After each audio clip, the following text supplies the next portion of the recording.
All right, I've got a thumbs up, guys, so I'll call the meeting to order. This is our work session for the for July 1st in preparation for our meeting of July the 5th, which will be our first meeting for the month of July. And we have a work session that is got a couple of different presentations of things, so we'll get going pretty quick here. Presentation of an ordinance structure. If you recall, we have used Muni Code since I was the CAO. We put it in place back then, and then Muni Code, as time went on, Muni Code became a little less responsive to us.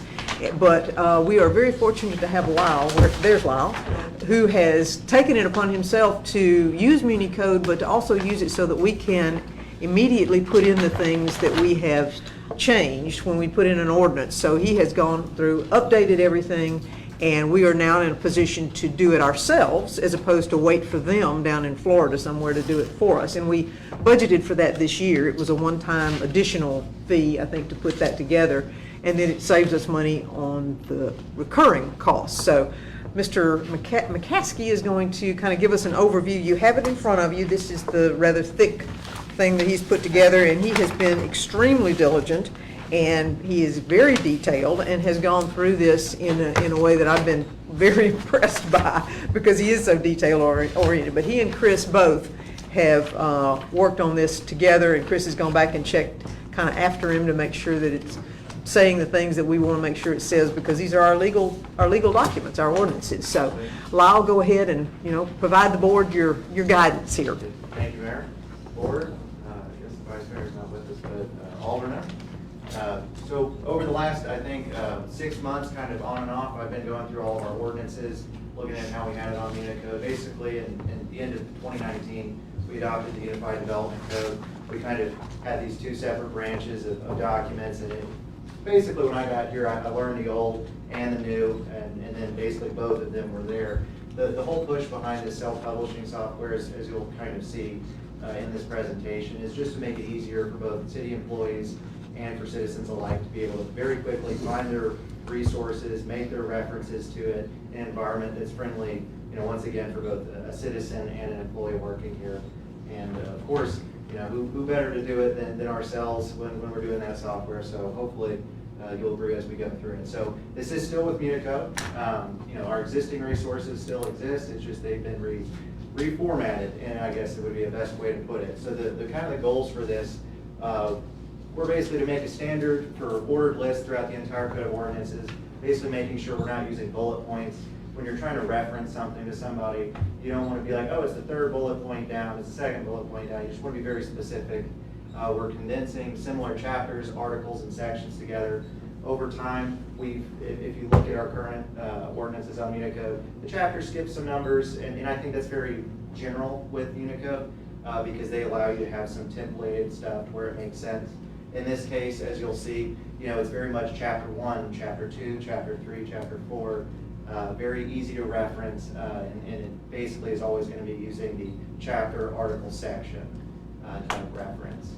Combined definitions were possible to the end of chapters. So for law enforcement, you're very often using these same definitions of what something is.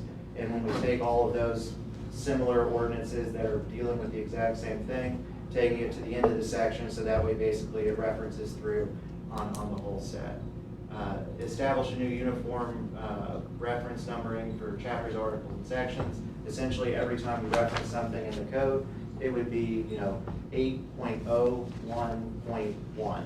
And instead, where before it might have been Chapter 1, Article 3, Division 1, Section 8-26. Everything now is going to be Chapter 1, Article 2, Section 3, Section 4. Very easy to communicate to somebody. There's no, jump from, hey, I'm in chapter 2 to I'm in chapter 105. Now it's just chapters 1 through 14. We seem a little less like we're bearing down on people. Removal of reserve sections. I believe that in a lot of these templates, they have reserve sections where they're trying to keep it, I guess, open. In this system, it's kind of slimming that down to where, if we need to add more ordinances, the board always is able to add more ordinances regardless of that reserve section or not. References also in here are always going to be structured just kind of like how we had chapters, articles, and sections. whenever we go into the actual sections, there's going to be a list order that is going to be the same through everything you're looking at. It's always going to start with A that's capitalized, and then if it's down another level, it would then be 1, and then a lowercase a. And I'll show you an example actually here, I believe, in the next couple of slides. Now, you're going to look at what was previously being used in Unicode on our website, and you're going to see that there are some things that have been removed. Those have actually already been approved by the board to be removed. So this is just kind of cleaning and making sure we're more efficient in communicating what it is that is current. So you're able to see that, Alderman in particular, you have the packet where you're able to see this document that was previously approved when the UDC went through. So that is going to be its own separate book. The transition reference is basically just going to be showing you on our old ordinances with Unicode. If you had a chapter 1, section 1.1 in the new code for self-publishing, it's going to tell you it is now chapter 1, article 1, .01, and then it's going to give you the location and the section title. So basically, if you were ever concerned that, oh, maybe this was missed, where is this located? If Lyle was condensing things, did he forget something? That key that you have and that I also have in Google Sheets is a great reference for rather me, if you want to ask me or the mayor or anybody else. We can pull this up and we can say this is where Lyle originally found it, where Lyle put it, and made sure that it was titled correctly, so that way we are still able to apply those laws as necessary. One of the best parts about this, beyond the municipal code, is that hopefully in the near future here, I'm actually transitioning to getting the development code, unified development code in here as well. One of the major questions I get in permitting for everybody coming in is, why are there 2 books? Like, you know, I wish it was all in one. And in this case, we can essentially do that, where when they're coming in to look at our ordinances, they're able to see our municipal code, which gives them the whole list through, and then also the development code, which will give them the whole list through, giving them just one site they go to, not 2 separate ones, not an extremely long PDF that they have to download 500 pages for. It's now just one website where they can type in the search bar, and I type in signs, and it tells me everything that Starkville thinks about signs or any other type of topic. This is generally speaking what it's going to look like. I know it's a little difficult to see on the screen, but generally when you come in, you're able to see the individual chapters that are listed below with their names, the articles, and then the sections with their entire reference, which then gives you the body of text. Anybody's able to select it. They're able to print it immediately to a PDF, whether it be the entire thing at one period of time, or they can actually do just individual sections of that code. One of the major benefits to this for aldermen and for city officials is that we can actually draft ordinances in the back of this system, and then immediately upon their approval, it can be set on a timer for it to automatically update in this system. So we can actually pre-plan our stuff to make sure we're communicating as quickly as we need to, or if in some cases, delay if there's a 30-day waiting period for something to come active. It also has accessibility standard uses for it, where you can actually increase the text, everything, and decrease it all without necessarily changing much about the interface. So this would be an example of an ordinance that would be inside of here. One of my favorite features, and something that is going to be working in the future, because at this point I think I've gone back as far as I can, but whenever you're looking at an ordinance, the goal here is to have the history of its adoption. So when you pull up an ordinance in the system, it is going to also show you the year and the number of the ordinance when it was adopted, also the date, and then the action that was taken. So in this case, for general penalties, continuing violations, and so on, this was amended by ordinance, I think that's 2020-01 on 3/20/2020. You click on that link and it's immediately going to take you to the actual minute record of where it was adopted and who signed it. Can you do that up there to show them? Because it's really cool. In this case, this is what it looks like. Yeah, so when you it's click just on really it, cool. mine opens in Adobe Acrobat, but it's going to show you the 2020-01, in which you'll be able to scroll down and see all of it. My goal is to keep going. The mayor asked me how far back I can go, and I'm afraid it might be back to foundation of Starkville. But the goal is to keep scanning these things in and to have it in. And the best part about this is that, you know, even with that reference log of where things were and where they are, I think the most important feature is this, because it's able to say, regardless of any of these records from the board minutes, from what the aldermen voted on and agreed upon, we're able to reference the actual standard of what was signed that day, which also makes everybody's job easier, because it's much easier to pull the actual document out and show them. course, this is actually available right now. There's the web address.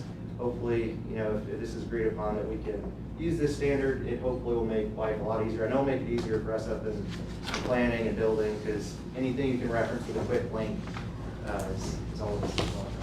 Okay, cool. Rick, you want, Rick, Chris, you want to weigh in on this at all? Yeah, just briefly, I'll echo what the mayor said. Just really kudos to Lyle for overhauling this. This was a major process, and it has taken every bit of 6 months to get it up to this point. Just to reinforce, there's no new laws associated with this. This is just an organization of our old laws. So no board action is needed. So unless there's any type of objection, Lyle plans to flip the switch quickly after the July 4th weekend and have our new system online. There's going to be probably some things to work out, and we'll find out. We need to tweak this and that, but I think this is the best path moving forward. Well, absolutely. It keeps us updated in ways that we were waiting for MuniCode, and MuniCode was running 5-6 months behind it. Sometimes they weren't doing it, and we'd go back and hunt for it, and it wasn't there. And They just also charged $8 per page that you codified. So There you go. for instance, the Unified Development Code would cost us a very pretty penny to put in it, and they would also not format it necessarily in the way we wanted. Yep. And there was an extensive list of updates we wanted to make sure we got it. So, you know, it could take 3 months for them to do what we wanted, whereas for Lyle, it just takes how much time there is between permits. So, yes, ma'am. So I wanted, a few months ago, I was trying to do some research on noise ordinances here in the city of Starkville. Once this switch is flipped and I go to that site and I type noise into my search bar, I'll get both MuniCode and the UDC references for noise. the goal was to get the municipal codes into this system as of right now, so I've done all of the municipal codes. Okay. The goal in next week, since there's not anything I have to change about the format for the EDCs, there's no necessary like approval for it. Okay. Once I get that in there, it's just a matter of me sitting down and taking those 500 pages and shooting them Okay. over. Right now, if you were to go into the municipal code, yes, you can come up here right to the top bar and you can type in noise. I'm not sure if there is anything in the municipal code for it. There but we is, go. but there's also something in UDC, and, Yes. and so, So in this case, I mean, you are able to see that there's mufflers, there's creation of noise by vehicles, Jake brakes, and equipment required or prohibited in their different sections. And you just click it, and it will bring you to where it's talking about mufflers. and it will, if there's a history attached with that section, it will tell me Yes. when it was adopted or whatever. Yes, so in some cases, I know that this was brought up for businesses, I'll be very brief here, for leisure and entertainment, is it also allows for pictures, so we're able to kind of display the information, just make it very easy and apparent. And then once again, you're able to see not only was it adopted at 7/21/2020, you're also able to see that it was amended by 2022-04. And if you wanted to see exactly what it was, you know, you can pull those minutes up and see what was See said. how Isn't we that cool? voted, too. It's a good system, yeah. Yeah, that's really, it really is cool. Yeah. It's very robust and it's as transparent as we can possibly be. So it takes people to wherever they want to go to find out what we did and why we did it. Yes, sir.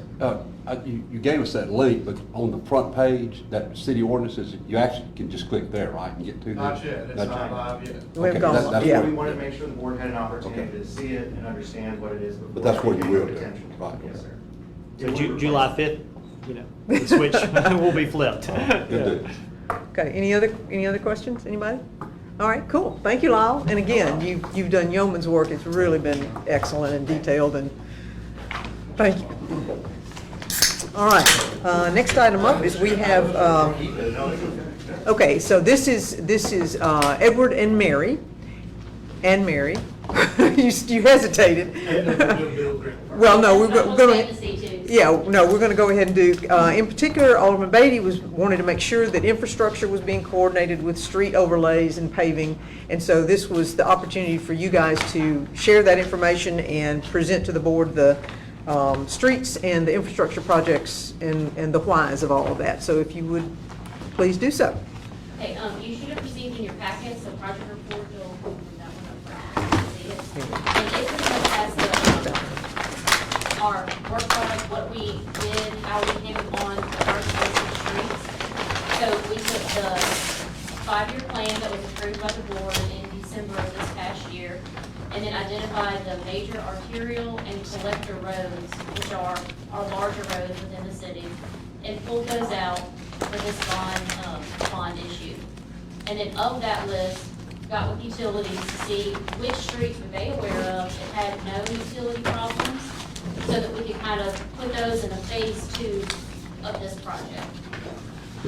And so the phase 1 table is just the roads right now that we are not aware of any utility issues on them, and also not in conjunction with any nearby construction project.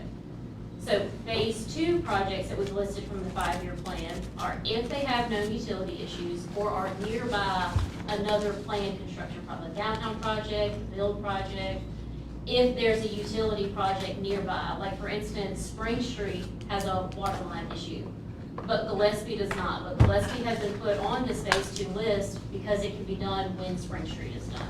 So trying to minimize the damage based on, anticipated construction in nearby streets as well. The third list that we have are annexation roads. And so of that list, we have Old Mayhew as pretty much, not from the ground up brand new, but a pretty extensive overhaul on Old Mayhew, fixing base repairs, putting a new surface on, striping, some sidewalk addition to the retreat, and then the gravel roads would be chip sealed. And then the other street that's listed is Montgomery Hill, which is currently chip sealed, but it is in very poor condition chip seal. It needs some patching, and then I think just an overlay would make it last longer once you put in those patches. Let me ask a quick question. Does Yes, ma'am. the Old Mayhew, does that include the realignment of Old Mayhew? Yes, it does. This does include that realignment. Okay, that is good. proposed. Okay, I thought it did, but I just wanted to verify, because I had somebody ask me the other day, actually, former Alderman Dumas asked me the other day if it would, if doing the Old Mayhew included that realignment, so, okay, thank you. So those are the 3 main lists of streets that we have. There is some work for the annexation as far as any roads that are private versus public currently. So what has been listed is just any of the gravel roads right now, but then some more research needs to be done on which are actually public or private that can be completed, from the city. Right, and Mr. Latimer, are you, have we dug into that with you yet? I don't think so. Okay, so barbecue, I think we believe is private, for example. So we'll need to go through the process that we went through with. Acquiring the necessary Yes, right of way right. if needed. Right. Yes, So ma'am. we'll need to, If they desire. That's right. yeah, Yeah. yeah. So I think we'll work through that, but we'll see about contacting those folks on the street and getting that right away done, so, okay. And one thing that I would like to point out for the phase 1 and 2, at least, the only streets shown are where we're already in the 5-year plan. Any other streets outside of that have not been added. Like I know, for instance, like Sand Road has had, question, I think Wedgewood, Sand Wedge. Is it Wedgewood. Wedgewood, yeah. Wedgewood. Okay, roads like that we know there have been some questions. If they weren't in the 5-year plan, they've not been included, but this can definitely be updated. This was just a starting point for us, the 5-year plan, so. Okay. And Sand Road, we've actually got an evaluation of Sand Road being done right now, so it would come in at a later time once we get that evaluation done, right? Yes, and the costs shown too, I do want to point out, are based on the prices we received for the overlay project this year. So they are updated costs right now. Okay, all right. So questions? Alderman Beatty? Ms. Williams, tell us about, y'all have evaluated water and sewer lines under our major streets in town, correct? So what utilities did is they went through their work order system that they have. I'm sorry, you're still in engineering, this would be. Yes, so they went through and pulled up any work orders that they have in their system for the streets that were shown in the 5-year plan that we have pulled out. And then based on the number of work orders they have received and the type of work that needs to be done based on the complaints that have been called in, assess whether or not they think there's a larger issue under the street as opposed to something minor that can be fixed that wouldn't necessarily affect us. Okay, and Edward, you were part of that, I'm sorry, Hamp, Edward, you were part of that, and you concur? Yes, I concur. We did it based on work orders, the number of problems that we've had, but also, in addition to that, any streets that were on the long-range capital plan for water sewer upgrades. We went ahead and if those aligned up with the overlay, we put those in the phase 2. Can you give us some idea in this phase 2, which streets are gonna get water and sewer lines in them before we overlay? I know it was up there a while ago, but I hadn't been able to find it in my packet yet, but. Yeah, so in the report that you received, in the appendix is all the phase 2 listed on one page. And you'll see that some of those streets have an asterisk next to them. Joel, if you want to. See, I just didn't, I'm trying to, Whichever page. I'm still trying to going find my down. thing.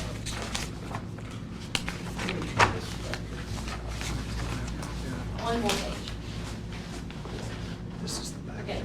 This page right here, So this is phase 2. All right. Okay, so these are all. Phase 2 paving, which we'll already have, either we understood it doesn't have a water problem, or we fixed it.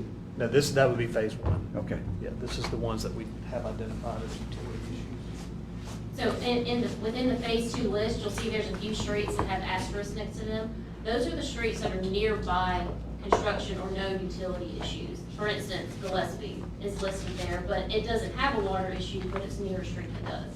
And then the same for all most of those sections of North Montgomery. There's only one that is shown as nearby construction, and that is from 182 to Lampkin. So that's due to the downtown project, is why that got listed as a phase 2. But pretty much if it doesn't have that asterisk, it's because it has some type of utility issue. Where is the downtown water line, water main analysis of potential replacement of our downtown water main? Yeah, the current plan right now is we're going to replace the lines on Lampkin Street from Montgomery, or really just west of Montgomery at the railroad track, all the way to Washington Street. And then the side streets, Washington, I don't believe Lafayette is getting it, but Jackson is. And then we're replacing the section of Main Street from essentially City Hall to Jackson Street. So that's the extent of the water line. The section from Jackson Street to Montgomery Street on Main Street was upgraded about 15 years ago with a size that's compatible with what we're proposing. And newer style Materials, pipe and Newer stuff. style pipe. So we did not feel like that was necessary to improve that. So that's the water extent right now. And then there's also some sewer related work, but it is not as extensive as that. It's replacing sections of pipe or adding manholes. It's not replacing full runs. When do y'all expect to get started on that? We plan on having the plans are about 90% right now. So I think we'll be ready to advertise for bid this fall. For next summer? I would say we could start winter. Winter? Yeah, first of the year possibly.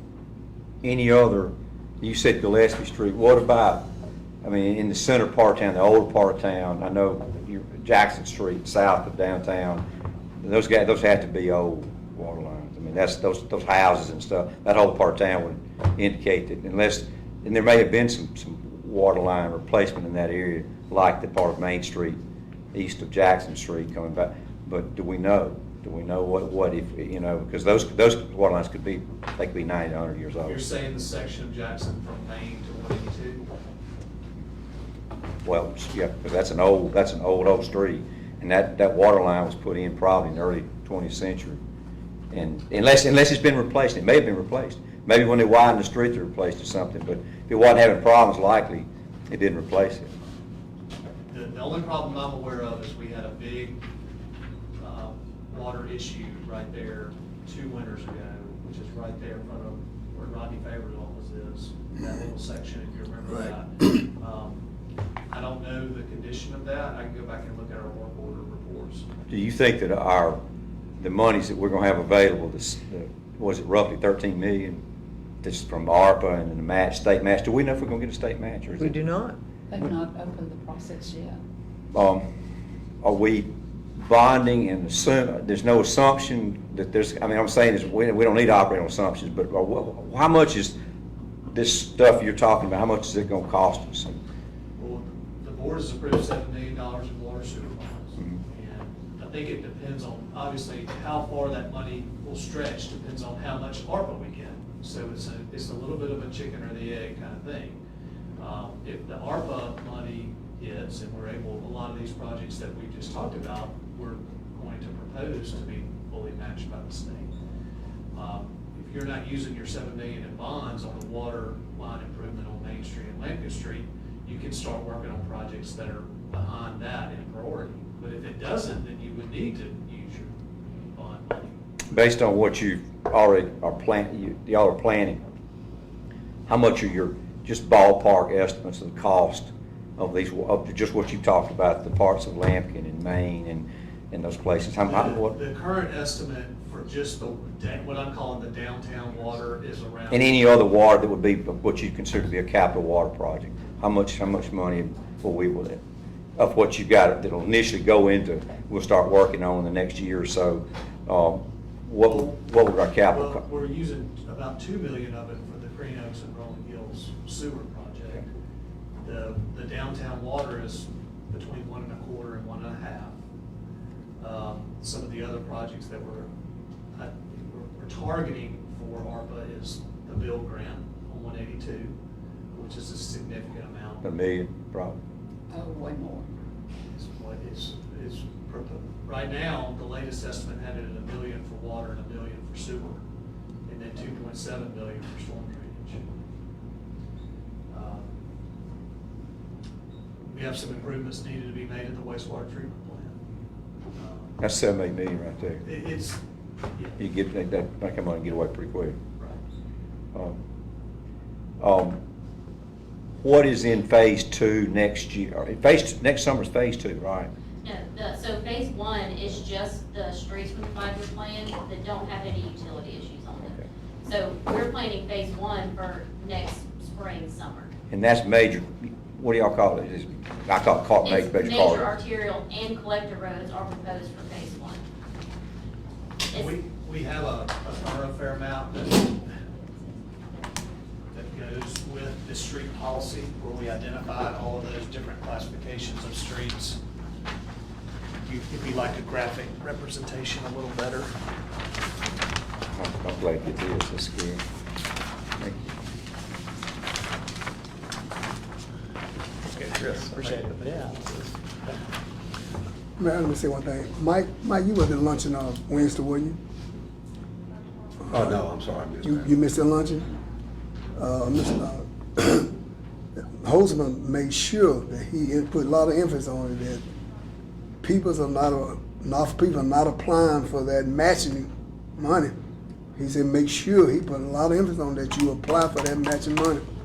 We've got Edward and through engineering and utilities are ready to go with, as soon as they open the doors for us to go through them, we've got our shovel ready, or as close to shovel ready as you could possibly be, projects ready to go. So we are primed. We're just waiting on MDEQ to give us the word that they're ready to accept proposals. And I talked to some MDEQ people at MML as well, and the legislation that was written said that those application process guidelines would be available July 1.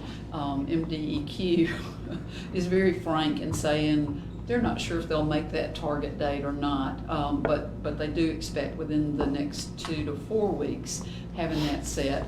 The other thing they reminded me is there's some underlying things that we need to get in order, some check blocks like that 811 thing taken care of so that we can apply and have all that out of the way. They also reminded me that the first round of applications, only 40% of the funds that they set aside for matching would be considered in that first round of applications. The next round of applications will be some months later, so we may know if we get anything from that first round of matches, we may know this fall. If we have to go back through that second round of applications, an even longer time frame before we know. Yeah, and there's some folks that apparently have already spent their money, so they're not going to be in a position to apply for it. So there may be more funding out there that hopefully won't go back somewhere else, and we might be able to have a second or third opportunity. So. Yeah, I just want to say that because the Lieutenant Governor made sure he put a lot of emphasis on that. Mm-hmm. Okay. So we got 7 million bonds, 6.5 million ARPA available, and that'll cover this stuff y'all talk about, right? Pretty much. So this. Stormwater, sewer, everything. Are you talking about Edwards projects or Yeah, the ARPA 6.2. 6.2, I'm The sorry. idea is that And- would be leveraged to double it with the state match on eligible projects, so that would be 12. And we've approved 7 million water and sewer bonds, or revenue bonds, geo bonds, revenue bonds to add to it for water and sewer and stormwater, right? No, stormwater would be on the street side. Well, that's Jill, that's general obligation, But right? they are eligible for. Okay. Maybe, Anything else? don't think so.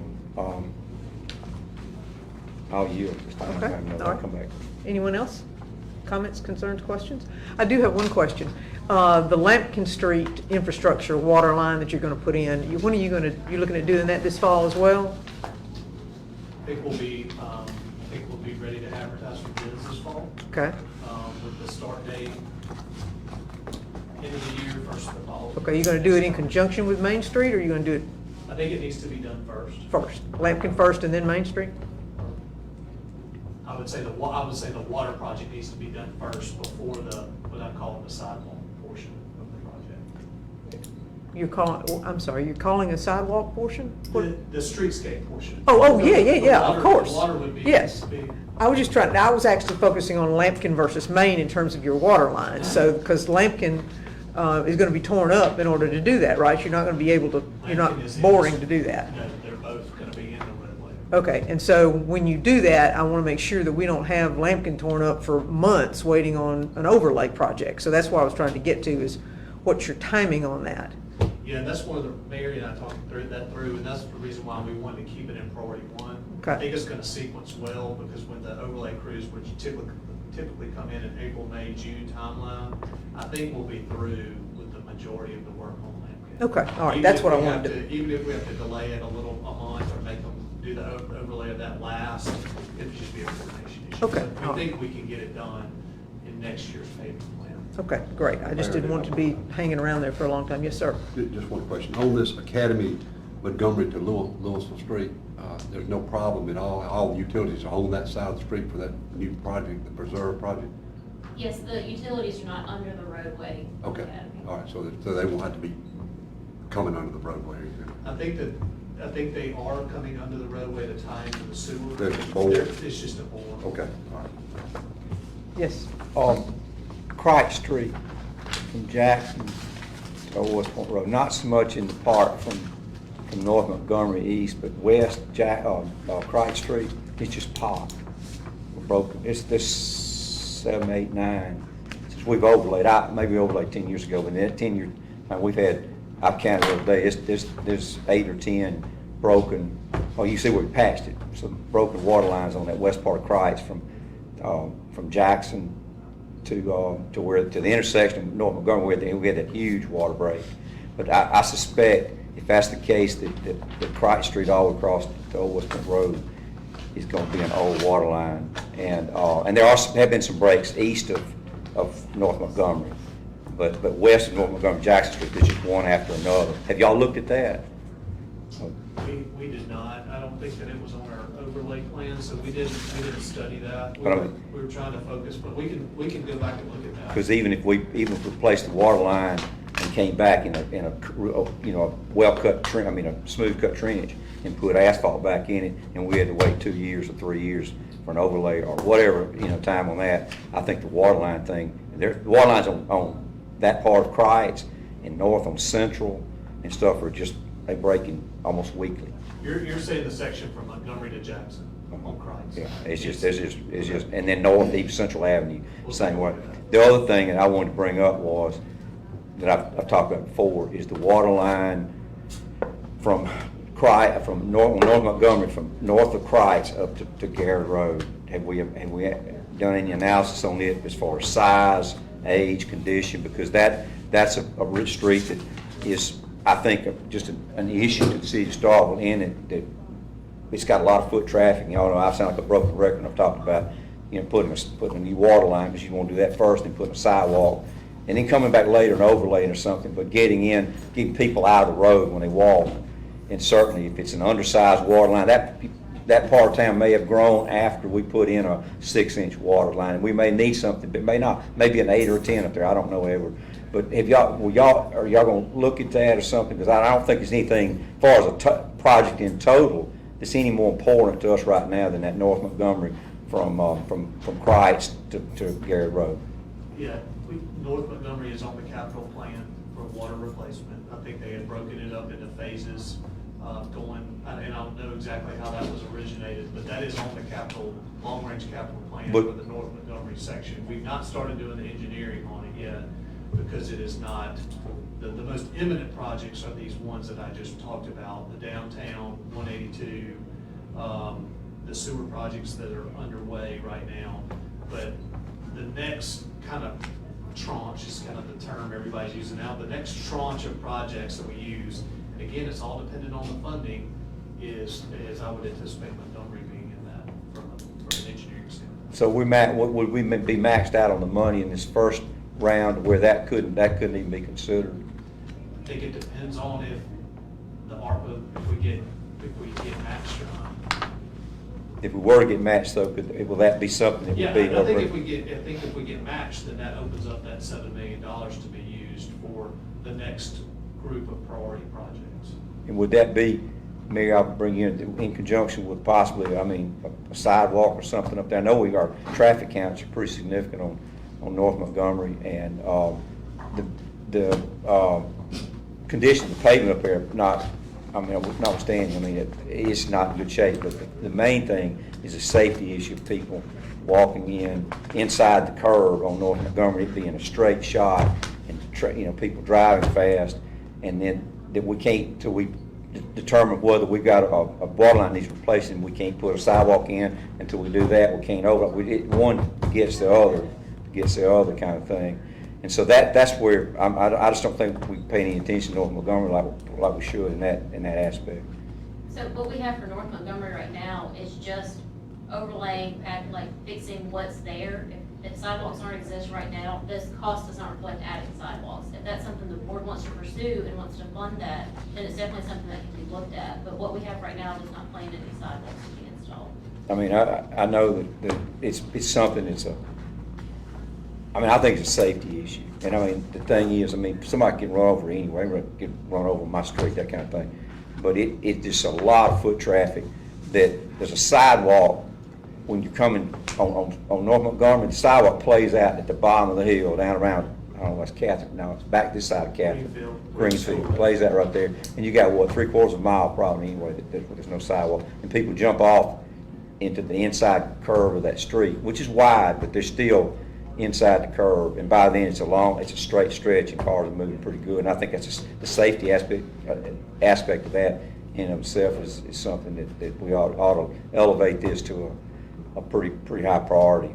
But one, we can't go start on the street and do stuff street till we know where the water line and get that done before. So that's where, I don't know. Okay. So is that that's in phase, that we don't have any money for that right now. There's other stuff, pretty much the prioritization of these other projects. I hope we have money for it, and that would assume that we get matched for the harvest stuff. But I don't think we'll know until around the end of this year, because my understanding is the rules are coming out in July. We're in July now. The portal opens in October, and they're gonna make that first Portal one. opens in October? The portal opens in October. I thought They're we gonna got make the the notice of the first award by the end of the year. That So- sets us way back. Yeah, I'm about 3 months off on my calendar, so that's that first 40%. Perhaps we'll know by December. That's the latest And- I've heard, but again, the rules haven't come out. And then the next 60%, we may not know until then next summer or even the Next next year. December. Next So year. they're not helping us a lot with their planning. Jam up on getting all the stuff. Yeah, I know. Well, we'll have to deal with what we got, but there's no point in leaving that money on the table if we can, even if we have to wait a few months, there's no point in leaving that money on the table, because you're not gonna find it again. And we had to wait a year. But Mayor, if that money were to come back in the second round, or the ARPA match money, would that elevate that North Montgomery section that we're talking about into a fairly high priority? Capital plan. Okay. It's in phases, so I would propose we take a look at that, and maybe do the design all at one time. But I do know that the section from Kreitz to Octavia Drive that was done about 2 years ago, they did it in such a way for when we tie into that at Kreitz, we're not gonna have to disrupt that intersection. Right, and you got to cross the road to where we can just tie and keep going. Yes, that's right. But- And then there's also a segment between Octavia Hall and 182. There's a phase to extend it all the way down the hill to 182 as well. All right, thank you so much, appreciate it. And you don't get off the hook because you need to give us an update, brief update on the bill grant, Brief please. update on the bill. Yes, And I promise it'll be brief. I'm happy to talk more about it, but we've been working fast and furious on the bill grant. For those of y'all who aren't aware, we've been working on this really since 2019. And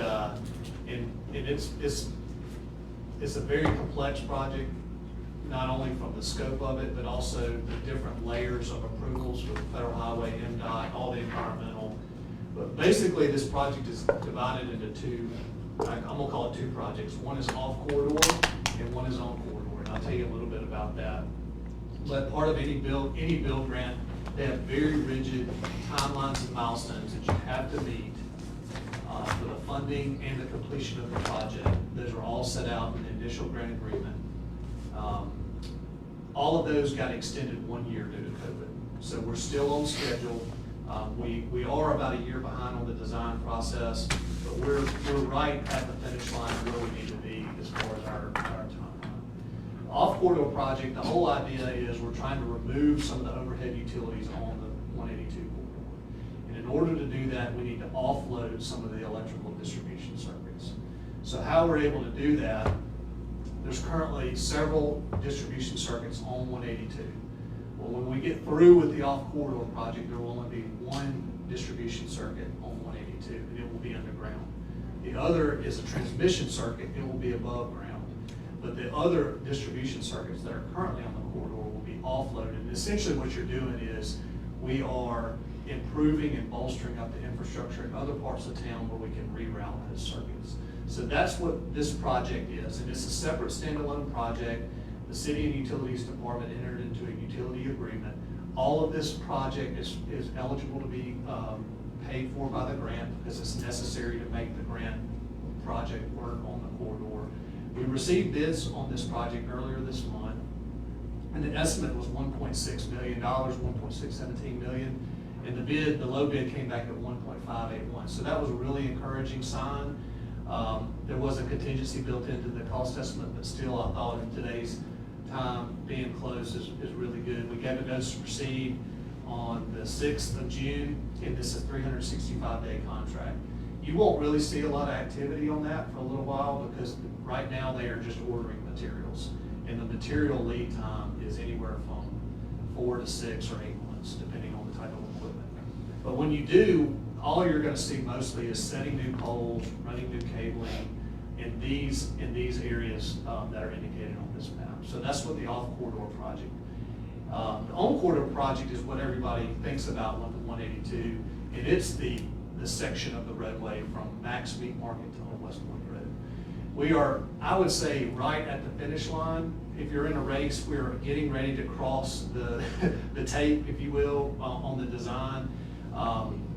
We have been through 2 or 3 iterations of the final set of plans with MDOT, and we're just getting to the point where they're very, very minor comments. So I would anticipate any day us being able to hit print, and we print the final set, and then those be delivered to MDOT.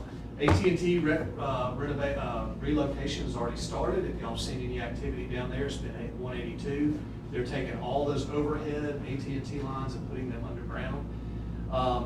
We've done another grant agreement. We've amended that to include off corridor based on the new bid prices and as well as our updated costs. Our CE&I contract, that's our construction engineering and all the inspection that will happen during the project. We're in the final stages of that being drafted up. There'll be a little bit of negotiation back and forth with MDOT. Once that is approved, or when that's, and then the board will have to approve it. That's necessary for us to get advertisement for bid. But I'm anticipating a potential advertising date of the 1st of August. Is what I'm keeping my fingers crossed. Our big push right now is to get to that advertisement date as quick as we can, because we know that every day that passes, the prices of everything is going up with all the uncertainty we have right now. And we're hoping that will then in turn allow us to start construction this fall. We need to have the construction completed in the end of 24 or early 25 based on the grant agreement. So the latest cost estimate is included here. If you may remember, the original grant application was 12.6 for federal funds, and then we were in the $3 million range for our match. this federal funding amount is not gonna go up, even though the cost of everything else has. So in turn, the local share is gonna go up. But like we just talked about, we're trying to leverage some of the ARPA money and the ARPA match to cover some of this local funding amount. So we're up to close to $21 million project right now, is what we think it'll be. That's a build update. Happy to answer All right, any questions. any questions of Edward? What, Ham? Yes, sir. Of course I would, I'm sorry. Edward, if you take the new estimated cost, increased cost, and you take out the water and sewer line, which will be paid for out of our allocated ARPA money, which is that, our bond money, that's paid for, right? We've included that in this 6.2 and 7 million, that's in the 182 card. You include that cost of the water and sewer line in. It's included in the 21 million. Right, but as far as paying for it, are we gonna leverage our ARPA money and our bond money that we use for the capital water and sewer projects in town to include that as a capital project? I don't want to speak for the board, but I think that's the Intent. That's the Hope. idea. That's the hope. All right, so if you peel that away, that's I'm sorry, well, how much is it? I think we're looking at about 4.7 million. That we don't have accounted Is for. ARPA eligible. 4.7, that's be 2.7 for storm, 1 million water, 1 million sewer. All right, so if you take that, how much left over for the bill grant? 8.3 from 4.7 is 3.6. So now, where would our funding come from for that additional money? For the bill grant, unless we start, is this in, well, I mean, this needs to be asked. What? I mean, this needs to be asked. I mean, if this is an all or none project, I mean, we bid this thing out all, and we don't have a phase, or you can do this or not do this thing. If we're $3.5 million short, where would we come up with extra money? I mean, Go ahead. May I Yes, take ma'am. that one? We have for the last 3 years, you may remember better than me, Alderman Vaughn, allocated some of our millage to this bill grant project, and it's roughly $300,000 a year that we've been allocating to this bill grant project. And what I anticipate, we've been doing this as a pay-as-you-go right now, so it's baked into our budget currently. We're paying as we go. We've not hit those big bills that are gonna add up to 3.6 million. But as we approach those big bills that are gonna add up to 3.6 million, I anticipate we'll probably need to do a GO bond for that little bit, and we'll structure it, because the useful life of this will be longer than whatever, we'll be able to structure it so that the money that we have baked into the budget right now for pay-as-you-go flips and becomes debt service. if we did a mill specifically for the bill grant, and that's $300,000 a year. That's what we've been budgeting. And so now 3 years of that's 900,000. So And we'll have against paid for- 3.5, so we'll that's have paid some of 2.5. that. Mhm. So where would that other 2.5 million? We'll borrow that money and we'll continue to budget the 300,000, but instead of budgeting it for pay-as-you-go, we'll budget it as debt service. Okay, I didn't know, I was just trying to, thank you. Thank you, Edward. You're welcome. Mr. Doherty, you want to give us a couple of minutes on Cornerstone and where we are, please? Oh, I'd love to, ma'am. Good. I was hoping you would. Cornerstone is moving along. We're actually out there right now cleaning up, so they haven't laid any concrete to this point, but they are cleaning up the site and start getting ready to frame up some areas to hopefully get some concrete poured in a couple of weeks. All the turf fields are installed, fences should be all installed, grass outfields are coming along. The weather has kind of slowed down the growth, but we're getting it back on track. And then, yeah, I think we're still on point for opening either late this year or early next year. Talk about the lights. The lighting system is installed, so that's Musco lighting. So we'll have LED lighting. We just signed for the power, so the power is going to be ran to the facilities. Once the power is ran to the facilities, we're going to have to do a number of testing. But before we do that testing, we'll be reaching out to the community members in that area to let them know that we will have those lights on probably between 9 and 11 o'clock at night. We shouldn't get a lot of spill light because they're LEDs. There should be a lot of direct downlight, but we just want to make sure that we give enough time for the community members to know that we're doing it, so that we can try to do it at optimal time. So Full County is out there and they're They're pulling all the rest of the wire, C-Spire's out there pulling their wires. I think we're missing one piece of equipment that needs to be delivered that's supposed to be here this week. So I haven't heard if it showed up or not, but otherwise, we have everything we need to get this moving forward. And our C-Spire arrangement is Still good. still good, okay. We're not, That No gives- issues there. No, That good. gives us Wi-Fi and the ability to. That will give us Wi-Fi through the park. Each quad will have Wi-Fi, so we can do connectivity. That helps us with our emergency broadcasting system and such. and the Musco Vision, et cetera, so. And Any, Musco Vision. any questions of Mr. Doherty in Cornerstone status? Love to take you out there if you want to go take a look. I know Alderman Vaughn and I are planning a trip next week, I hope. so. I may want to go with y'all. Absolutely, yep. Okay. Appreciate it. All right, thank you so much, appreciate it. All right, well, that takes care of our work session, guys, and we can move into our agenda. This will be our, after the fourth agenda, so. Mayor, let me ask you Yes, sir. something. We'll do something for while we're here. Give us a briefing on the downtown project, where it stands, where we are with the planning of it, the planning of how we're gonna pay for it, where the design is. We haven't had any briefing from the consultants yet, on this project. Okay. And, it's just like we have one plan moving forward and there's been anything brought to the table. Weren't they just here last time we had a work session? Well, also, they're gonna be at the community theater next week. But that's not our working with them, that's a presentation to the downtown. Well, actually, it's be interactive, so you could ask any question you have, and they'll have the latest information there. I'm just saying, as a board, we're gonna pay for it, so we just having them in to talk to us and, stuff like the, traffic study there's not an independent traffic study being done. Kimmy Horn out of Birmingham did a traffic study. And, I mean, that's not an independent traffic study, that's one branch of Kimmy Horn, doing traffic study for another part of Kimmy Horn that's got a big project, and there's hundreds of thousands of dollars, near $1 million in fees and construction management money and that kind of thing. And I thought we were gonna do that. I mean, I thought we were gonna have an independent traffic study. I don't, Not just I bring never in- understood that we would have an independent one. I thought we were gonna see Well, I what. mean, couldn't you, doesn't it help you to get to be objective about the cost or whether this thing will work or not, if you bring in somebody from outside that doesn't stand to have doesn't have a contract with the city already on this? I mean, wouldn't that be something we just want to do, kind of due Well, diligence that's kind up of to the thing? board. I was comfortable that Kimley Horn gave us the information that we asked for in a traffic study. But if the board wants to go beyond that and get an independent traffic study, it certainly can do that. What you're probably talking with them, what is the proposed ballpark cost figure for this? Well, actually, contrary to some thoughts, I'm not talking with them. That's Daniel's kind of foreseeing that one through. And we're still obviously rolling it out to everybody because we are going to meet with the merchants on the 6th, right? That's this coming Wednesday.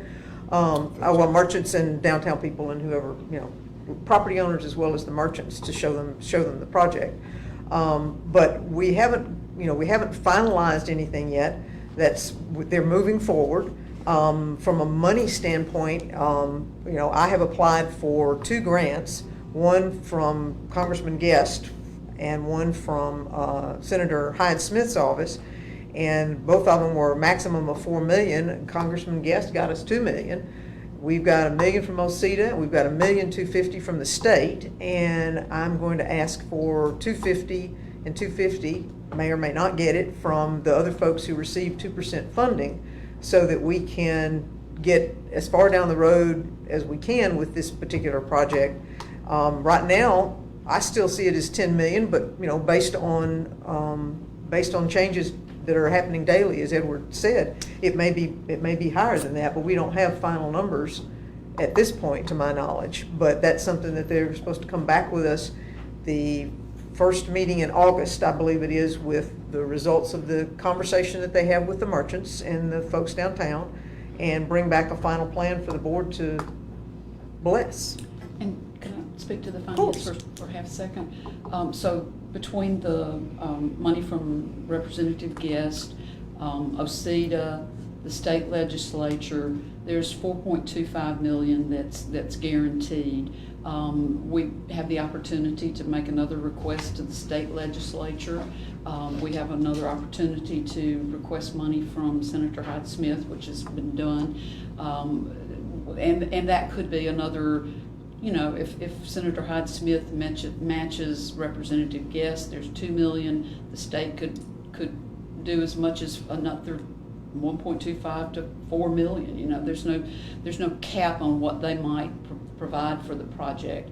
There's about $2 million worth of projected costs that are ARPA eligible. So between what's guaranteed, between the ARPA, between the things that are hanging out there that we're waiting to hear from, we're getting awfully close to the 10 million. So some of this ARPA money that this would be used for the downtown project, how much of that? About 2 million related to water and sewer downtown. Have we come to, and I'll ask the board this, have we come to the definitive decision as to whether this is what we want to do to our downtown? I mean, because we're moving forward and we've accepted a grant, we've got, Congressman Guest has appropriated a $2 million grant that, you know, once you get a grant, you're honor bound on that. I mean, if you ever turn a grant back in, you don't get another grant. So I mean, that's what I'm saying is we're now locked on that $2 million. And Well, actually, we're not locked No, but because I'm it just hadn't been saying- appropriated, but but we are locked with the 1.25 that we got from Representative Robertson. But if you, right, and you lock on those, and if you call those people and say, no, we don't do this, likelihood of getting another grant from through those entities is not gonna happen. So I'm saying is that we hadn't made a definitive decision on whether this is what we're gonna do or not, and we're already raising money, and then the board, until I heard 10 million a while ago, I didn't have any idea what the project was We've gonna cost. gotten several times they've presented to us the cost breakdown for the downtown portion, and from City Hall to Jackson, and then from Jackson to Montgomery. And I don't have that sheet with me right now, but they've given us that on more than one occasion that I recall, and I'll be glad to find that for you. It's also posted on the website, so. I personally believe that the board is committed to this project, and that as Kimley Horn goes through the design project, it's much like I've decided to build a house and I'm working with an architect, and we may have some things to tweak, but we have a general concept of how we're moving forward and a general idea of what our cost is. And until we get to the end of the project, we won't know exactly what the final finishes are going to be and that sort of thing. But I think the board has approved the design fees, and that's a pretty big indication that the board is committed to this project. But if we're committed to the project, are we committed to this particular design that's on the wall out here, or is this something we want to look at and say, this may work or this may not work, we want to do something significant to our downtown?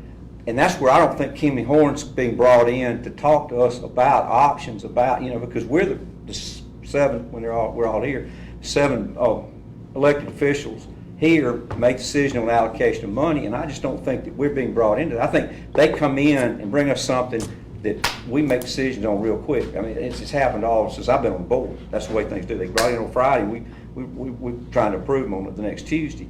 And I just think on this bigger thing that's going to have this significant impact in the change of the design for our downtown, it's going to be with us for years, that bringing them in and them talking to us and be forthright with us, not with, okay, we've already planned it, you want to like this, but actually bringing us into the conversation on that, and then maybe saying, okay, this part of it, there'll be phases of it or components of it, and this, we would like this, or maybe we're not so crazy about or wild about this or something, but just having our input on it. I think the board's been cut out of this. I really do. I think we're being cut out of this, and I don't think we should be. This is a big project, and I know that the money's getting cobbled together from everywhere, but I just think it's too big for us not to.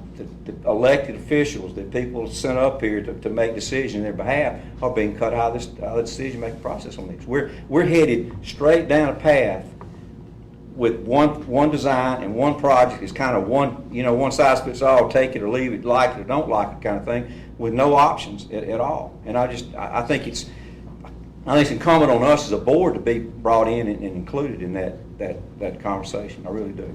I mean, I may be in the minority on that, but I think we ought to be. So. Okay. By the way, I went to the Main Street conference they had down there. Yes, sir. A lot of people are trying to change their main streets around, so I did visit that one. That was one section I went to. Yeah, and it is, I think it's reflective of the desire to be a place for people to be and add to that quality of life and improve your downtown, because your downtown is your core. But, you know, Alderman Beatty, I thought, obviously incorrectly so, that we had several work sessions with Kimley Horn, and as I recall, you sat down with them before we had a work session one day and spent some time with them. Did you not? They brought in Clark from Yeah, Birmingham but you visited with them. to rebut everything, every concern I had. He's got an answer for it, and it is that's where the traffic study, any question, you know, they've already got it, and that's. I mean, it's Kimley Horn doing traffic study for Kimley Horn on another division of Kimley Horn, and as professional and competent as those people are, it's not an independent thing. And I mean, I have some real concerns about, and everybody on the board knows it, about taking out turn lanes downtown and increasing sidewalk width where we lose turn lanes and lose function downtown. And we're headed headlong into that, and we're gonna have 20-foot wide sidewalks, you know, the way we're headed now, good or bad. And we're gonna spend $10 million on it, and we don't have any, and the board's we've not had any options as to what we could do that would enhance the beauty of downtown, the looks and everything, and still retain our function. We're just not doing that, and they're not helping us. I think they answered you. They're certainly not answering to us. And I just think that we should have them here around this table and have some discussion with them when it's not in a PowerPoint and where it's not in a structure where, you know, here it is. You really don't want to ask questions. I mean, we need to talk about that, and then people just say, okay, we love it, and let's move on with it. And they may want to say that today, but I just think that I have enough concerns about the potential for this to cause issues with our downtown that I want to find a way to make our downtown beautiful and not really foul up the function of our downtown. And I want us to, before our sidewalks become 20 feet wide on each side, 40 feet of sidewalks total, I want us to know that's we need that, you know. And I mean, I want us to think about that, because it's going to radically change our downtown, and either for good or maybe not, I don't know. But and an outside independent traffic study would help us that'd be something. And Well, if you would like me to put that on the board agenda for the board to vote on. well, just four in the room. I'm just saying, if you want me to put it on the agenda, I can put it on the agenda, but I'm not. But everybody's quiet about it, so I guess maybe I'm the only one that thinks that's good government for us to do that, and good people expect us to do that. But I mean, I may be wrong. I just think that we need to be brought into this thing before it gets so far along that we got a complete project.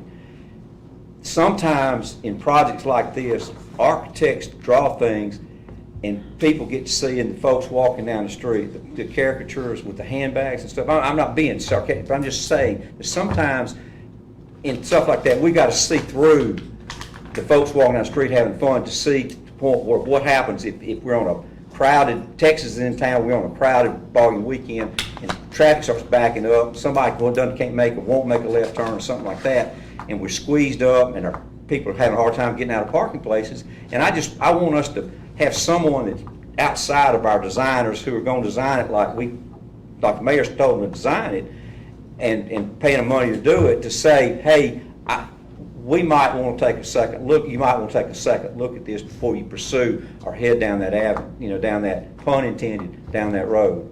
So that's all I'm going to say. But thank you. Okay, thank you. Yes, sir. Just a couple of comments.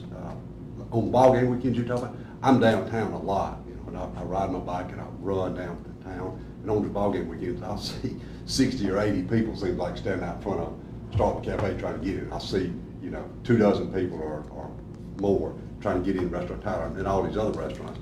And I can certainly see how, extending the sidewalks out to allow them to do outside dining might be a boost to those guys, and Alderman Rupp has set up this, but I don't work downtown, and I don't have that vested in interest, but Alderman Rupp has set up this meeting with those guys, and I plan to go to it to listen to their comments. But, you know, I think the design that's come up, that they have developed so far, you know, they give a lot of thought to it, and I think it will work, and I think that these guys will get a lot of benefit out of it. Retailers that set up stuff outside, and the restaurateurs will certainly benefit from it. But I do plan to go to his, the meeting that Alderman Ruffin set up, and listen to those guys to see what they've got to say about it. But you know, I think that, I don't know that necessarily that the mayor said for them to do it that particular way, but I think what they've done, they've looked at all these other places and you know, developed something that they think will help Starkville. So I can't say that. I can promise you, I did not design their design. I know little about it, but anyway. Anyway, yeah, that was really all. I just, So long as they give us the I can see how some of that stuff will certainly benefit us. They changed their mind. Or it does appear to, Insurance. based on my being downtown so much on this weekend you're talking about. Okay, all right. Anyone else? No, I'd like to just respectfully ask that we go through the agenda and respect everyone's time here. We're headed that way. 3 sets of minutes. Anything? They were ready, and kudos to Joanna for pinch hitting for Lisa on those minutes and Yes. pinch hitting well. Yes, okay. Consent. Thank you. Consent, thank you very much. Okay. We have our first public hearing on the redistricting plan, and this will not, Mr. Sanford will not be in attendance for this one. This will be a first public hearing. Our next public hearing, Mr. Sanford will be in attendance. Ms. Sistrunk has brought her maps, if any of y'all want to take a look at them. But they're also going to be provided to us in the electronic packet, so that that'll be available as well online. So under Mayor's business, consideration of seeking proposals for lobbying services. We have had Cornerstone Government Consultants with us for 6 years, and I would like to go about seeing if we can get proposals from others for lobbying services. So that's the reason for that. Can I get a consent on that one? Yeah. All right, thank you. Adding Collier Road to the improvement schedule, and let me real briefly say, I'm trying to get everybody out of here, but I have gotten a call from Supervisor Trainer, and he has committed to sharing 50/50 on a number of roads that are inside the city. Hospital Road is one of them. So he's going to share with us on the cost of redoing Hospital Road, and also Collier Road. And Collier Road was not part of the original plan, but since he's going to share 50/50, and it is not an extreme amount of money, $27,000 is the projection right now. They will, we will do, some of it will be in kind. We will be doing some of that work in kind, and they'll be doing some of it in kind. Okay. And also, there are a number of other roads in the annexed area that he has committed to for the future. So it bodes well, and I'm really excited about it for us. And I want to thank them publicly for sharing for that with us. So anyway, this is what Collier Road's about. Let's go for it. All right, let's do it. Consent for that one? Yes. All right, thank you. Consideration of the planned Capitol Street overlay and improvement projects to be paid for. We've received our briefing on that one, and you want to consent on that one, you want to hold it? Okay, consent? Okay. Consideration of seeking requests for qualifications from engineering firms on the proposed extension of Hospital and Stark Road. As you recall, we have $1.5 million that was allocated or appropriated for us in order to do or begin the process of the extension of Hospital Road and Stark Road. Representative Robertson got that for us in 2021 legislative term, and we haven't moved it forward. So this is an opportunity for us to go ahead and get the qualifications from an engineering firm to look at what we'll take to survey and do whatever it is that they do to get that project started. So. And the priority with what they will do for us are things that will not change over time, surveys. Yes, we don't want this to be a round environmental studies and file. that This is sort gonna have value in the long run, so yes. Let's consider with it. Okay. Statewide mutual aid, this is, Kristen Campanella sent this to us. This is something we do every 4 years, so this is one of those just things we need to do. It's a SMAC agreement, so I'm sure. Consent. All right. Sharing the cost of purchasing a new Christmas tree. Alderman Rupp has brought this as a part of the Main Street project. Consent. Okay, thank you. You're feeling good today. Much money we spent, but $10,000. Well, and they're going to see if the county might participate a little bit on that too, but it's all that. So, all right, airport, Mr. There he is. Mr. Lincoln is here with us. Is anything that you'd like to share about this, Rodney, about any of these items? Okay, pretty straightforward. Okay, Clearwater Consultants for... What's this, the Mr. second one? Yeah, Okay, all right, so consent for the first one. The second one is rejecting a bid. yeah. So it came in high, I guess? High. Came in very high, so, and we're rejecting a portion of it. You've got a contract A bid, and then you've got a B bid. So we're accepting A, right? And rejecting B. So good for that one? Yeah. Okay. Approval to re-advertise for bids for the site work regarding the corporate hangar project, and that would be that, the other half of that, so, all right. Community development, again, Mr. Haviland is not here, he's on vacation, but this is the special event request. Mr. Latimer has been in contact with the university, and they have agreed to the things that we originally had not agreed to. So now we're going to be their third-party insured and indemnification. Correct, waiver of subrogation. Waiver of And the event will subrogation. take place in the city of Starkville, and they're going to provide us insurance within 20 days of the event, which is called for by the special events policy.